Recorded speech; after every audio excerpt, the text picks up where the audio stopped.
Okay, Sherylle.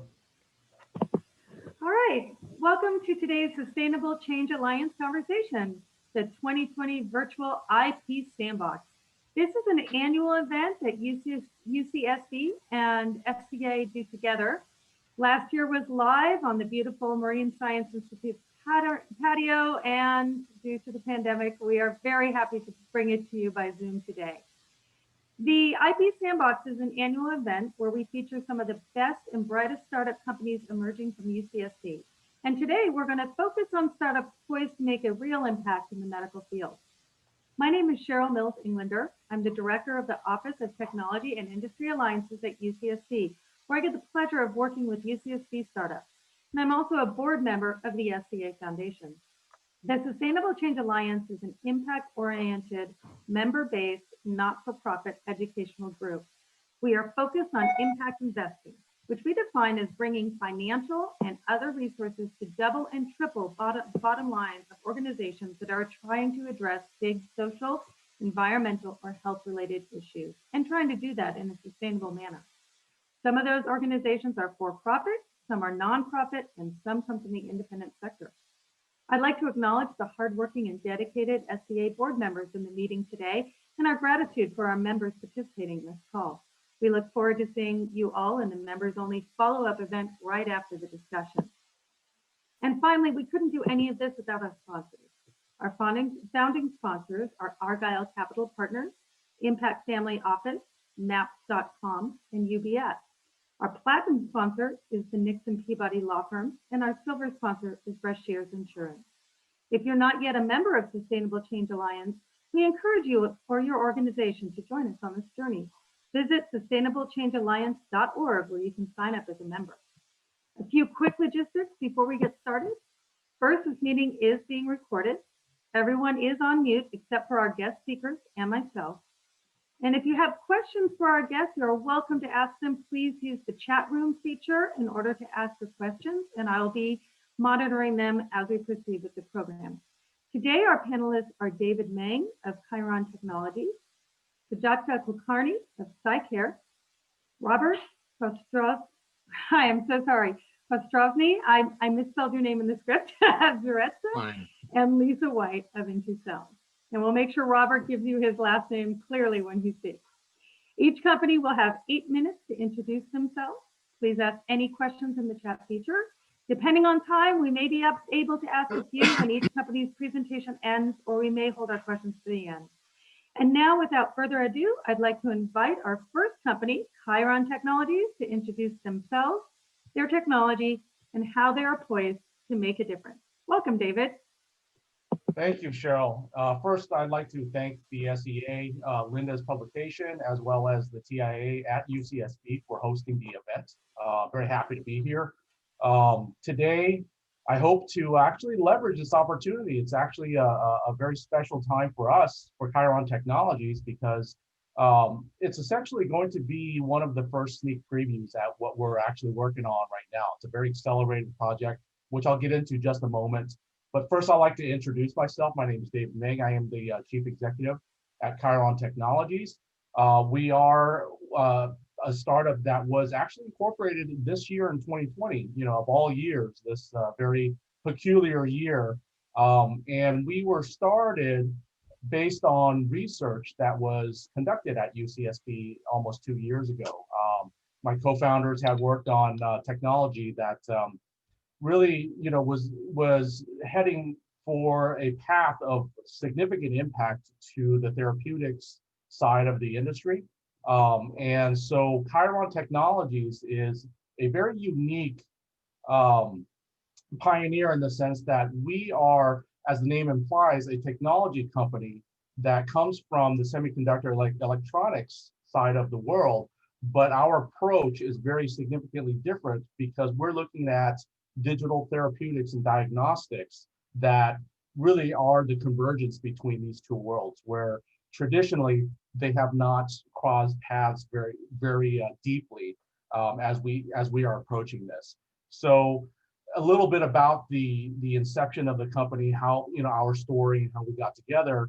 I am a serial entrepreneur. This is not my first startup.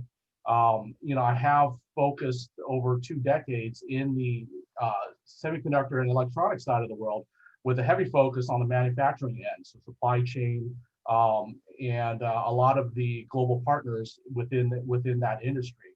I was actually supporting another startup in Orange County that was focusing on sensor technology. This is where I crossed paths with Professor Luke Theogarajan, and he was, helping the startup with their engineering team, and I was working on their global sales, marketing, and strategic partnerships.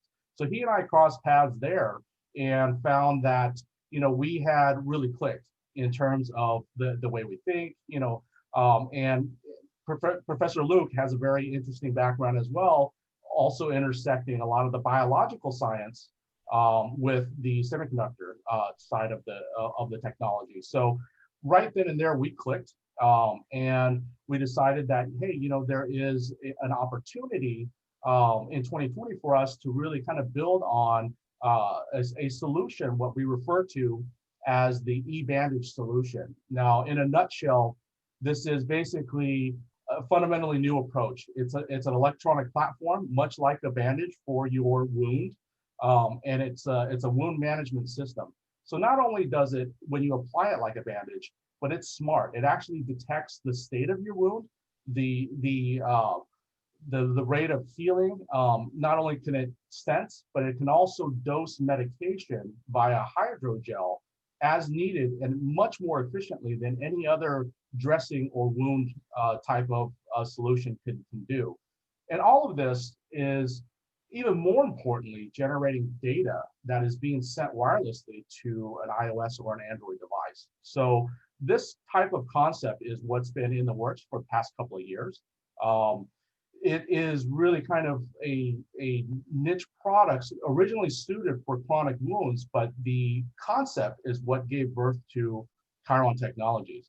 Now, fast forward to what we're accelerating today. I had mentioned briefly that we're working on a very exciting solution right now, and I think it's fair to say that just about everybody here can agree that 2020 is kind of the inflection point based on COVID-19. And so as we were working on our eVantage solution, what we realized was that some of the principles can be adapted to what we're referring to now as an electronic virus test for SARS-CoV-2. This is something that we are very rapidly accelerating right now. It is the only type of test that is an electronic test. It is based on Chiron's lab-on-chip technology, and that chip will actually go onto a small test coupon about the length from the tip of your finger to your first knuckle. And what it does is it actually introduces a saliva sample to trigger the keyed antibodies onto the lab-on-chip. And what that's going to do is, if there is any trace or any antigen of the SARS-CoV-2 in that saliva sample, we're actually able to pull it like a centrifuge towards the proprietary sensing layer of the chip itself. And this is unprecedented. We're actually able to have a viral load count in real time. So this is a result that's happening, within minutes. And we anticipate from a manufacturing standpoint that these test coupons, number one, they're disposable, so they're one-time use, that they can be manufactured at scale very, very, very inexpensively. Now, a little bit about what's happening right now. So I know much of you have been keeping your ears to the ground in terms of what's happening. We know President Trump, Chris Christie, a lot of prominent folks have in recent weeks been struggling with this, with both testing as well as trying to get vaccines out into the market. And as everybody here knows, just about everybody is cringing and going a little bit stir crazy with the lockdown. So effectively, what we're looking at and why we're accelerating this solution is because this actually has the opportunity to effectively lift the lockdown. A rapid test that you can actually, it's automated, the lab on chip is fully automated. It does not need to be sent to a professional lab, there's no delay in the result. It's a real-time result. We can actually produce data about the viral load count. So for those of you that are a little bit familiar with the traditional, the typical cycle of how COVID-19 manifests is that during the first couple of days, Sherylle, you had a question. Oh, I'm sorry. 1 minute warning. Oh, okay. Sorry. Real quickly, I just wanted to say that the world right now is in dire need of a screening solution, and our solution really fits that bill. And it's completely automated. We anticipate for users to be able to utilize this at home. So there's a lot more detail regarding this. Love to share more when there's more time. Thank you so much. And I have two quick questions before we go on. So question one is, what wounds is the Smart Bandage most suited to help? And question number two is, as far as your COVID sensor, does it have the ability to potentially diagnose other types of diseases, and which one? So I'll give you like maybe a minute to address those two things, and we'll move on and come back. Fabulous questions, Sherylle. I love these. So let's talk about the eBandage a little bit. The eBandage solution is really directed at, I'm sure a lot of folks do also recognize that the American Diabetes Association is reporting numbers that are significantly on the rise, decade after decade. We're seeing a trend here where diabetes mellitus type 2 especially is increasing in numbers. So one of the constant battles and challenges that diabetics go through is that their wounds don't typically heal like a normal person does. So if you get a cut on your finger, you're gonna take care of it like we always have done for ages. But for a person that's diabetic, that wound may potentially carry on for months at a time. And oftentimes, because there is such a long exposure, the risk of infection goes up dramatically. And that is something that is very in need of a solution like this. Great. And we have a couple other questions coming in, and I want to make sure everybody has the same amount of time to present. So I'm going to be a bit of a timekeeper on this. 2 seconds, girl, if you don't mind. Yeah, no, absolutely. And I'll remind all the members, please go ahead and come to our 2 to 2:30 after event, where you can also continue to ask questions. And we'll circle back to you, David, after the others present. And thank you very much. Prajakta, I'm going to start your 8 minutes. Welcome to SCA discussions. Oh, she's muted. I'm going to pause it till she's muted. Stephen? She's... Oh, there you go. You're good to go, Prajakta. Okay. Hi, everyone. Thank you, Sherylle. So I'm Prajakta Kulkarni. I'm founder of SciKare, and it's a great pleasure to be here today to share our technology and progress that we are making at SciKare. To introduce SciKare in simple terms, SciKare is dedicated to innovating kidney care. So we are developing the first ever kidney health monitor, which is non-invasive. It is a point of care device to do real-time monitoring of kidney health. I know many people are usually asking me about story behind SciKare, and it was mentioned in the discussion before this meeting as well. So I will briefly go through the story of SciKare, how SciKare was founded. So my background is in pharmaceutical sciences. So I have my PhD in pharmaceutical sciences, and I was doing my postdoc in bioengineering at UCSB. So I was waiting for my postdoc appointment to start. Meanwhile, I heard about a relative lost their kidneys to diabetic nephropathy. So, which means that a person who has a chronic case of diabetes starts seeing the effects on their kidneys. And for this particular relative, it was so worse that they actually had to remove the kidneys. And that's when I started reading about it. And I realized that there is absolutely no cure for kidney disease. And as a pharmaceutical scientist, it was very very unacceptable for me that there is no cure for kidney disease. But when I started looking into the details, I realized the problem really is not the treatment, but the problem is more into diagnosis side. So if I want to, so I will give you some brief information about kidney disease. So kidney disease affects about 37 million Americans. So CDC says that 1 in 7 Americans have kidney disease. National Kidney Foundation says that 1 in 3 Americans are at high risk of developing kidney disease. So what are the treatment options for these patients? So there are only three treatment options. One is manage symptoms. Second is be on lifelong dialysis. And the third is kidney transplant. So dialysis and kidney transplant do extend the life expectancy in these patients, but also affects their quality of life. Medicare spends about $120 billion on treatment of kidney disease, and which is almost one-fifth of Medicare's annual budget. But unfortunately, there is still not no cure for this disease, and the quality of life that these patients live is really poor. So where is the good news, right? So the good news is that the chronic disease doesn't develop overnight. So there are 5 different stages of the disease, and the earlier stages are asymptomatic, and the later stages are where a person needs dialysis and kidney transplant. So I started thinking that what if we extend this early asymptomatic phase for the patients, then we can defer the need for dialysis in these patients. And that's when SciKare came to existence.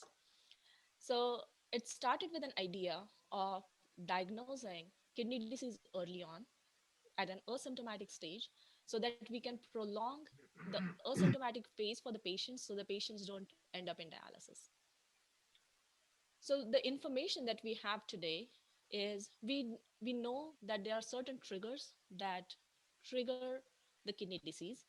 Almost 75% of the kidney disease originates from diabetes and high blood pressure. So what if we screen the patients and figure out if they are at early stage of renal failure, and then we can treat them in a way that they don't end up in the later stage of kidney disease. And so I started working on developing a kidney health monitor.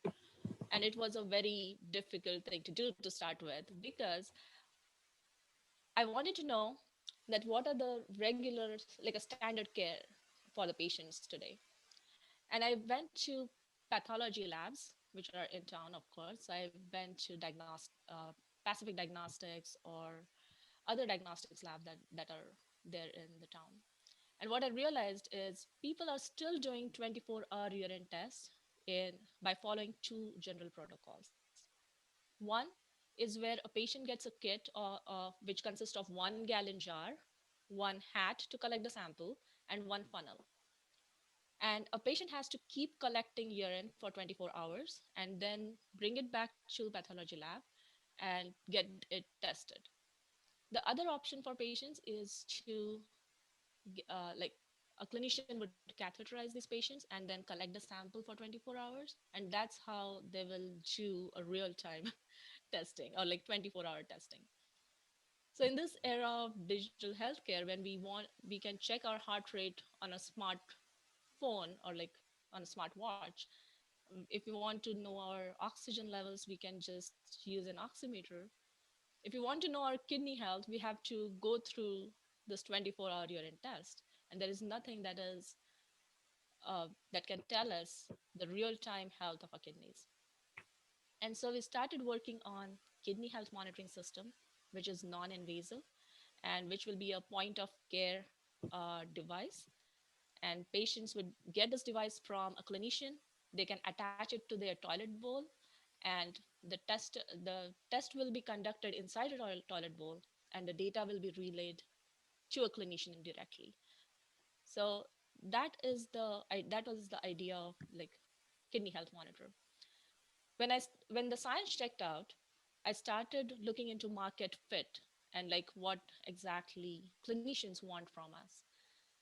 And we started interviewing clinicians, and we realized that there is a higher need for such kind of a product. So two marketing heads joined our team. One was doing upstream marketing, the other one was doing downstream marketing, like interviewing patients and clinicians. And during the pandemic, we realized that almost 30% of hospitalized patients have kidney disease. And that's when we started collaborating with Cottage Health to validate our first product, ProSmart. And we are hoping that will be in market in 2021. So, and now we have team of experienced professionals who are working on the product development side. We have many, like we have six or seven people who are on the team now. So it started, so I started SciKare solo, but we have a good team now with experienced professionals who are making things happen. So the dream is not dream anymore. It's coming to reality very soon. Thank So you so much for introducing SciKare. We have time for thank you. maybe one question. If anyone has a burning question they would like to ask. I see a couple people typing, so I'll give a second.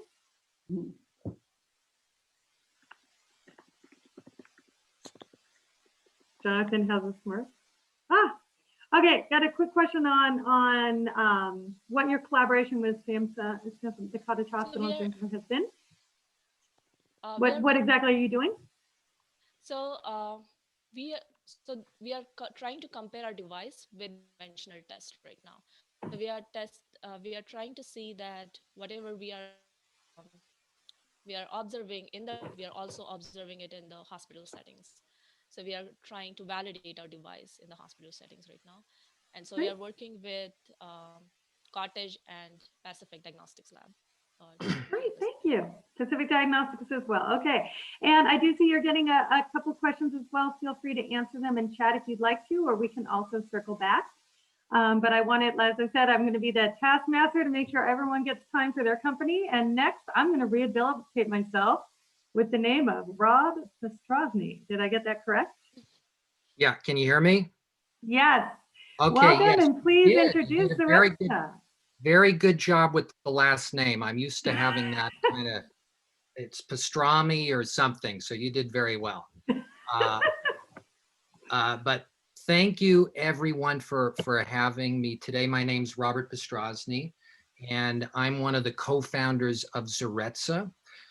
And what we're doing is, we're working on building the future of antibiotics because, as many of you know, bacteria is becoming increasingly resistant to all of the world's antibiotics, so much so that we're at risk of losing these wonder drugs entirely. Now, if that happens, then modern medicine, the very core of modern medicine is at risk. Without antibiotics, we won't have any kind of invasive procedures. We could say goodbye to surgery. That means no C-sections. Without antibiotics, we can't do cancer treatment, no transplants, you name it. Basically, anything in which you open up the body, it's just too risky to do because it exposes a body to potential deadly infections. So let's go back in time for a second before antibiotics were invented. This is not even 100 years ago. This was a time when it was not uncommon to die from small wounds that would get infected, like say a paper cut or a knee scrape, or say you're outside in the yard. This would happen all the time, and you get a little scratch from a rose bush. You can die from that too, or a bug bite. So these were the kind of dangers, and I had a presentation here, but I wanted to show you a picture. I don't know if you see. I'm going to cheat a little bit. I'm showing it on my phone, but this is from 1942. This is a little girl, and I had to blur it out because it was just too shocking. This was a little girl that had got a pin prick on her chin, that she got a staph infection. And it wasn't like the pin was dirty or anything. Most likely she got the infection because of bacteria on her skin. We have it on our skin all the time. And staph in particular, a third of all humans have this on our skin. So if you get a cut, it could get infected. And she was at the hospital at this time in 1942. They were doing experimental trials of a revolutionary new drug. They gave it to her. And 9 days later, she looked like this. Beautiful, perfectly cured girl. It was a miracle. So what was the miracle drug that they gave her? It was penicillin, the world's first antibiotic. So this was a happy story. She lived to be a grandmother, great-grandmother. But at this moment, we're at a point now where bacterial infections are now killing again, like staph and other things. So you'd think, given this huge looming issue, that the world would put all their efforts and money and resources to develop new drugs to combat this. But no, it's actually new drug development and approvals are going down over time instead of up, to the point where right now we do not have anything in the pipeline that is adequate enough to keep up with the pace of resistance. Now, already in the US alone, every 15 minutes, and this is just in the US, a person dies from bacteria that's resistant to antibiotics. And this is increasing so much that this is considered one of the greatest public health threats in the world, right up there with climate change, non-communicable disease like cancer, heart disease. It's a huge issue. And it's projected that in a few decades, we're going to have 10 million deaths per year because of this, 10 million. But I am happy to say that there is hope. And that is in the form of a new class of chemicals that we've discovered called ACEs. ACEs, this is the first new class of broad spectrum antibiotic developed in over 50 years. There's nothing else like it. And so bacteria, they just don't have a resistance to them. It's like totally foreign and alien to them. And what's interesting is ACEs were discovered much like penicillin was, by accident. We were doing work with the military to produce energy from bacteria, and we noticed that our early compounds killed the bacteria at unprecedented levels. So we thought, my God, here's a chance to really attack this huge problem. So we pivoted into antibiotic development. And in the studies that we've done on mice that were infected with untreatable superbug diseases, we've had a 100% survival rate. So ACEs, they're just paradigm changing. Their structure is very simple when compared to traditional antibiotics, so that it makes them easy to make, easy to produce. And they're modular, which means that they're almost like Legos. So you can change them around and adjust them very quickly, just like Lego blocks. We have a very strong IP position. We have a 3-year option from UCSB that covers ACEs for the entire antibiotic space and also synergistic therapy. And this allows us to treat a wide range of diseases. The first of which we're going to attack is NTM lung disease. This is a very serious disease. It's a $2.5 billion market, and it's increasing at 5% per year. And the current drug to treat this is only 29% effective with horrible side effects like deafness, hearing loss. ACEs can potentially cure 100% of these patients.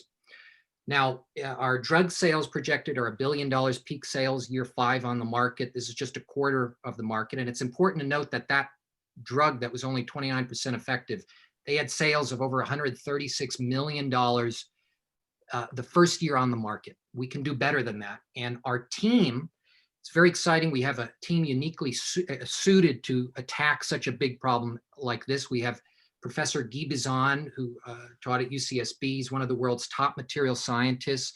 ACEs were developed in his lab. We have 4 PhDs, thank you. And we have entrepreneurs with proven tech records. And currently we've raised $80,000. We're very new, but we have $2 million in non-dilutive funding, and we're seeking $500K to further do proof of principle studies against NTM and also file international patents. And, you know, here's the thing. This is, sure, we found a great market and we have our competitive advantage is amazing, but really more importantly, we truly believe that this technology is revolutionary and it can really change the world. I mean, talk about impact. This is a big, big problem and it can put a dent in it. I mean, it could potentially save millions of lives in the future, and you never know it. It could even save maybe one of us here who's watching this now. So I thank you very much for listening. I also have a few other co-founders here joining me. We have Patrick. He went to UCSB. He's our kind of financial guru. We have also Alex Moreland, who's a great chemist. So we look forward to hearing any questions and chatting. Thank you. Great. And we do have one question just to make sure it's clear. Are the ACA antibiotics themselves, are they the actual therapeutic compounds, or are they a platform for developing the compound? Yeah, so I don't know, Alex, do you want to take that? I want to let's let Alex, he can answer this more eloquently than I can, or Patrick. Are you on, Alex? Oh, Stephen, can you unmute Yeah. Alex? I'm unmuted now. Thank you. Okay. Okay, great. Sorry. Yeah, so the ACEs are the compounds themselves, and it's a platform of compounds. It's not a platform for developing. Okay, great. And one other question, then we'll move on to our final panelist, and that is, do you have any sense of how long it might take bacteria to gain a tolerance to ACEs? Or, you know, I know you're proving up the efficacy right now, but I wonder if you have any thoughts about that? So we've tested resistance development in vitro, and what we see is that only 1 in 10 to the 10 bacteria will have resistance, and that's at the high end. And compared to standard antibiotics, it's about 100 times less frequent. Now, when things go in the clinic, it doesn't necessarily translate directly, but you know, it's a good indication at least that it'll be more difficult for bacteria to gain resistance to ACEs relative to traditional antibiotics. Great, thank you.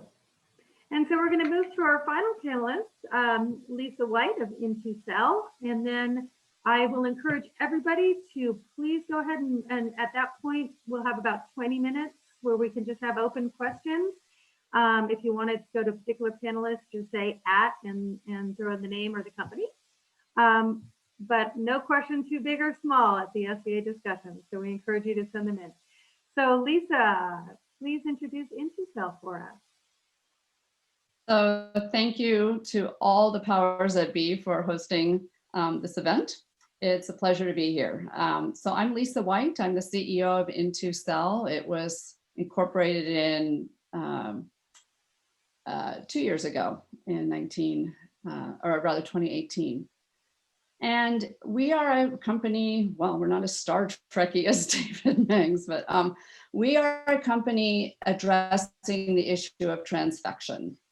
And if you're not a biologist, that might not be clear. So just in layman's terms, transfection is a method to get material from outside of a cell to the inside of a cell.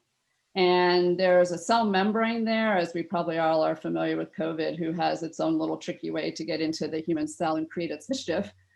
Cells are not easily assaulted, and so there are difficulties in getting things to the inside of a cell. And there are a lot of methods already out there to do that. However, for all the new up and coming exciting, well, the whole area of gene therapy and immuno-oncology, personalized medicine, all of these things require very sophisticated and elegant molecular biology and virology tools. But in the final analysis, at the end, once those scientists come up with their construct, the simple but difficult trick is how are they going to then get the new information, the new instructions, the new constructs they created into the cell so that you can get the biological and therapeutic effect that you desire.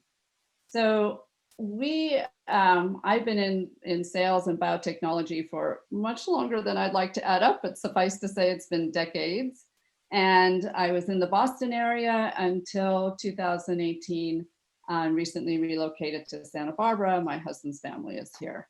So we've been very happy to find the incubator so we could continue working with this project. The IP is from Tufts University, and we have been just surviving on our own, our own personal angel investment money to expand the patent and make us a strong competitor in terms of IP, so we have room to play.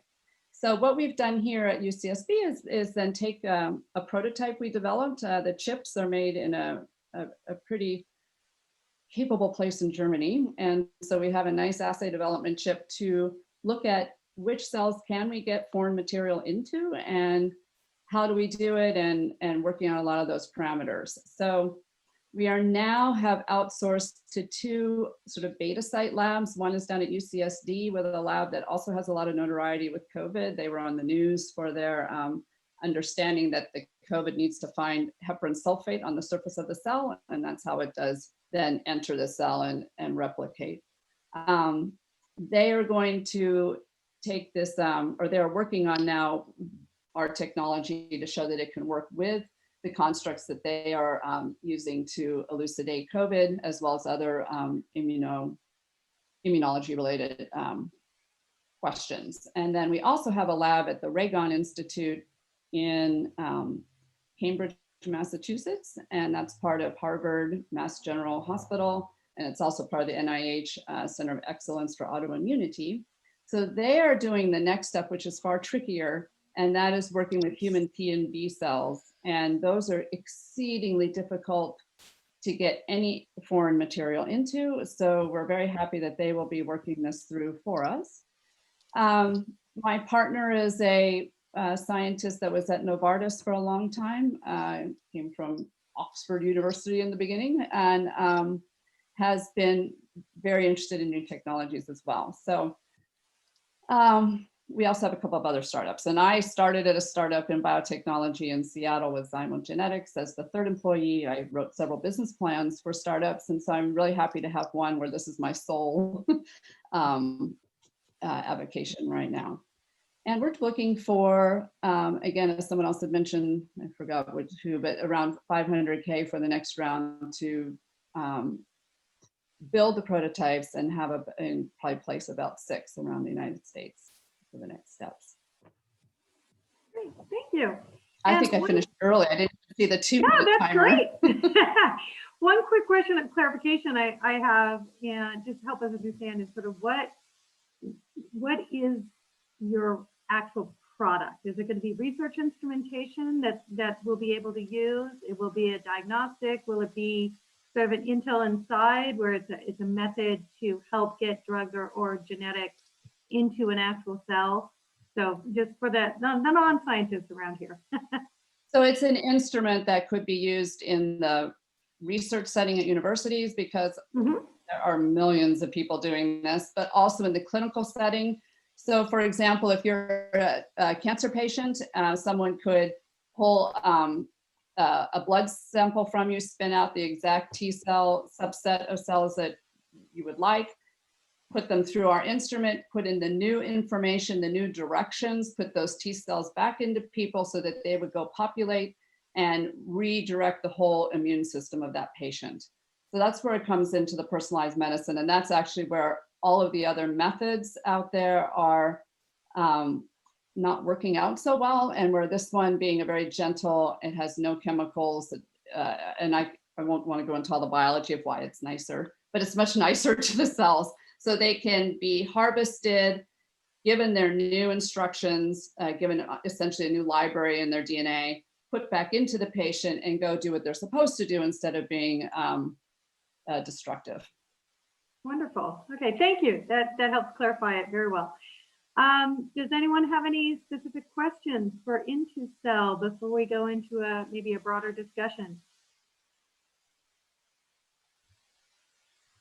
All right, I'm seeing lots of good questions, and I'm thanking the companies for answering them. And let me ask you maybe, and just kind of raise your finger if you want to answer. How has it been? Do you have any special tricks and things you've done to keep your research and your development going forward in these unusual times? I can only imagine being a startup. I know the incubator had to close for a while and it's open to limited capacity now. So, how have you guys been addressing the pandemic? Anyone want to jump in? Oh no, I stunned everyone. Don't make me pick on you. Well, there's a lot you can do with Zoom, email, and the telephone, because we have not gone into the lab since it closed. Oh, really? Okay. I can talk about it. So SciKare had a lab at CNSI Technology Incubator, and it was closed for some time. That's true. And it was a bit tough to figure out an alternative in town because everything else was closed. So the way we addressed it is by contacting or like contracting out some work. Um, so that was a way to get even new people as collaborators or partners. And interestingly, during the pandemics, so many people were so helpful in like doing small things for us. For example, we needed someone to do like a small manufacturing for us, which required some 3D printing, and people did it for free sometimes. So it, as we were experiencing problems, other people were also experiencing problems. So I think people were more understanding, and they helped us out. And although we had access to all the facilities, we were not able to Yeah, use it, but I'm so glad that everyone helped that's us great. out, and Great. Yeah, I know. we I have know new collaborators. our tech startups in California have been uniquely challenged among the startup companies because they do need access to your labs. And I do see, while I have you, Prajakta, there's one question that I have not seen answered that relates to you. How is the diagnostic going to be delivered to the patient? Is it going to be an app? Is it going to be a device or something that maybe the clinicians use? Yes, so clinician will prescribe the test as they do today. So once the clinician prescribes the test, um, the pathology lab would deliver it to the patient. So right now, the pathology lab gives patients all these jars or things like that, like a Mm-hmm. kit to do the test. Instead of that, they will deliver this device to them, and will so the patient has to just attach it to the toilet bowl. The rest of the testing and transmitting the data will be automatically done. Great, thank you. And we have a general question that I think is a great one. We've heard the FDA in the news before COVID. There's a lot about how FDA can be very difficult to work with. There's been some recent suggestions that FDA is loosening a little, particularly with COVID. So for those of you working with the FDA and other regulatory and research bodies like NIH, how have you found that experience to be lately? Anybody want to jump in on that one? Or are we all pre-FDA? We might be pre-FDA in Should this I crowd. jump in again? Yes, go ahead. Yeah, so it was very interesting during the pandemic because the whole new EUA system that has come into place. So it is interesting that we can accelerate the process, the FDA process during this time. Interestingly for us, decided to go for inpatient in hospital diagnostics during COVID season, season as in like during the pandemic. So for us, something that was looking like a 510K got converted into class one. So Huh. it actually, yeah. So working with FDA has been interesting for many people if they're not taking the EUA right now. EUA is emergency use authorization. I should explain that as well. Thank you. Any other companies want to share some experiences or thoughts? Yeah, so for us, for Chiron Technologies, we understand that the FDA and the regulatory, system, the way it's designed, and I think it represents a very traditional paradigm in terms of solutions coming from the health sciences and the medical community.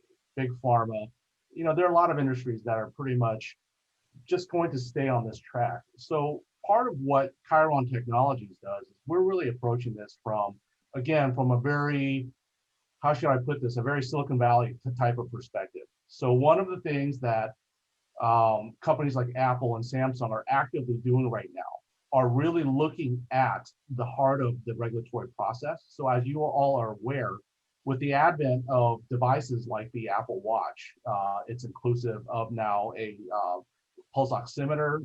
It has pulse reading. There's a lot of lifestyle devices that are available right now. And if you take a look at something like a diagnostic solution, really what we're trying to do is provide individuals with data about what's happening in their body. Very similar to a thermometer. Now, do you need a prescription to go to a store to buy a thermometer? But that thermometer can theoretically adjust and influence your decision on a life or death potential life or death matter. If it gives you a reading, you may think you have a fever or you don't, but nonetheless, it gives you data, but it doesn't come with the liability that a typical diagnostic solution does. So there is still a lot of holes in the regulatory process. The tech industry as a whole is really trying to rip through this, because part of why we're still in a lockdown right now is the regulatory holdback. There are actual rapid testing solutions that the world can deploy on site at public sites to allow entrants to be screened and allow a safe environment for people to go indoors. This is already existing, but they're not in use because of regulatory. So there's a lot of people really questioning as a result of this pandemic. The public at large is really questioning, what is necessary in order to protect people in terms of medical solutions, but what is needed in terms of a kind of an overhaul, a new perspective. And for Khyron, as we develop more electronic solutions, more natively digital solutions, we're really kind of putting this question and this challenge against regulatory. And we're going to be looking, in every possible way, shape, or form at a consumer device that allows consumers to tap data that's happening to them in real time. So that's kind of our philosophy and our approach to the regulatory process. Thank you. And Rob, I got a quick question for you just while we're on this topic. I mean, I know that the SCA is very well aware of the dangers of the growing antibiotic resistance. Have you seen them implement any programs or anything that might help you get your approvals in a efficient manner? Yeah, well, that's a good question. I mean, even with COVID now, a large portion of the deaths with COVID are related to the resistance problem. There's a lot of bacterial infections that they get too. So it's very much related. And the government is starting to see this problem, and it's going to take a little bit of time to get approved for drugs. So there's this lag time. And it's really right now that things need to be changed. And so they've instituted, the WHO and a couple of the big pharma have an action fund. It's $1 billion fund that is putting money towards new antibiotic development to attack this problem. We still need more funding, and that is, and Congress is also putting in place a Pasture Act, which is to create a subscription model for antibiotics, because one of the problem is the market. It's not like, say, a depression drug or Viagra that's used all the time. This is something that can be used once to save your life, but I mean, it saves your life. It's incredibly important. So it has to be a little bit of a different market, and this is going to change, and so we're going to be right there when it does. That's the idea. So that's a good question, and there is change. It's happening slow, but it's coming. Yeah. Okay, great. And then please keep the questions coming. I'm really enjoying this discussion, and I'll switch it over to Intercell. What is your sort of go-to-market strategy for getting your instrumentation out? So our go-to-market is still at its infancy, but our next step is to put it into a box and have it automated and have these prototypes probably put out to 6 labs. I'd like to get 2 pharmas probably back in the Boston area, and then in labs across the United States. I'm real happy about the San Diego lab, possibly something up at UCSB or at University of Washington and Texas. So I think then with the white papers coming out, we get a little bit more credibility, and we get the names of credible people saying it works. And from there, I think we won't have a problem with marketing. Great. And while you're on the mic, we had a question coming in about how your technology relates to CRISPR. So great, someone else has CRISPR on their vocabulary list. So CRISPR it's very forefront of any university's mind. I can tell you that. Well, there was the big battle between UC Berkeley and the Broad for that patent in the US. And I still think Berkeley should have won that one. But anyway, so I have a CRISPR feeling it's is still ongoing. We'll just say that. well, they did win in Europe. So anyway, so there we have CRISPR is a way of getting new programming essentially for the cell into the cell. And it's a very, again, it's one of those elegant, very sophisticated molecular biology tool to do that. But after you get it all ready to go with all the proper instructions and the new coding and the right alignment, and there's just a number of details, you still need to get it inside of a cell. And so the lab at UCSD is going to validate that for us and show that it requires something called a co-transfection. So there are two vectors you need to get inside of a cell. So yes, so that is one of the biggest pulls for our technology, is a better way to get things into cells, hence our name. And I have to ask, what drew you to Santa Barbara? I know at the beginning there was no direct connection. Call you to Santa Barbara. I mean, no. So my husband's family is from here, and his intention was to return. And so I think it was after the last winter of 2017, he said, "No more New England winters. I want to go back to California." And I'm a native of California, so I guess we all came home. Great. Yeah, I think my last attempt to live on the East Coast, I lasted 2 years. It gets cold. Yeah. And Khyron, question for you. How long does a single bandage stay on the wound? Do you have a sense of that? And like how often would you have to replace the bandage to avoid, well, infection that Rob can solve or other issues?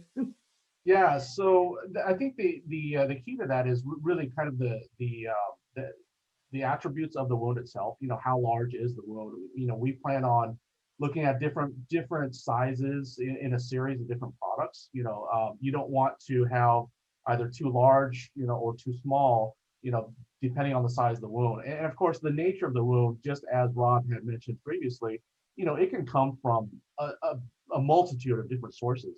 It could be a cut, it could be an abrasion. You know, some are going to be deeper, some are going to be, you know, broader. So, you know, in order to accommodate that, we're still looking at, you know, a kind of a broad series of different sizes. And I think one of the things that the platform addresses is that the traditional method to apply medication to a wound is to actually replace the dressing.